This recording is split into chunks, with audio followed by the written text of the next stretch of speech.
Katunda na lang pala pinagawa ng sinanay. Hindi kami to. Si nanay, mambalik ko yung si nanay, hindi ganiya yung sa mga apoya, sa amon, kag kung kung siya yung balamon sa iya nga, ngayon, binamon siya, biskan wala gani, ihatag, biskan gani, para na lang siya gani, ihatag, igwit kag, kabalo ko nga si nanay, malipay na siya subong ang nakapaway na sang inaantos si man, kag, kabalo ko nga, balangga, kami ni nanay, kag, hindi akong pagpayan kung ano magiging kung ano magiging basta, kabalo na si nanay, kag,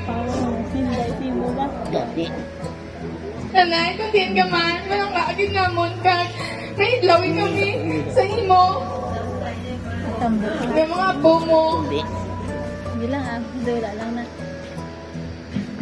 Buha pa mo dyan.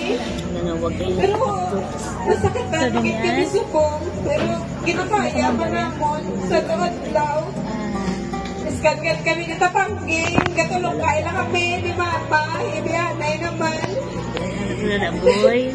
Iskat magbakal manok, kakabili ng manok, kaya ibig kami sa dalan. Wala Gano pa kami tali nga malagaw na si Palay. Nabot na ako si nanay. Iskat wala kagapangayo. Or ituon niya na simo. Iskat gamay lang nakaon niya. Or ihatag niya na simo. Pero tuon magintindi man perfect si nanay nga kasi tao. Or pero sa amon niya mga apoya sa iyang family. Para sa amon perfect siya.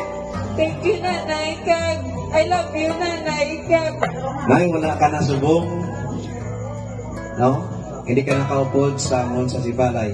Pero sa akong tagipusoon, ara ka sa giyak ko.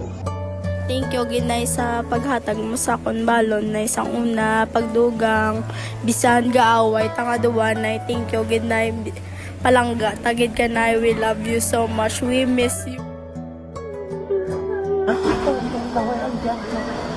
Mataway na sa? Nagamay na ako. Gamay sa palatiga sa akin. Sige. Nagulay-gulay sa kao, nagsasalap yan. May sakay, ginibigay. Bago sa ulo. Ginibigay sa lang yung bayo. Basta kung sa domingo.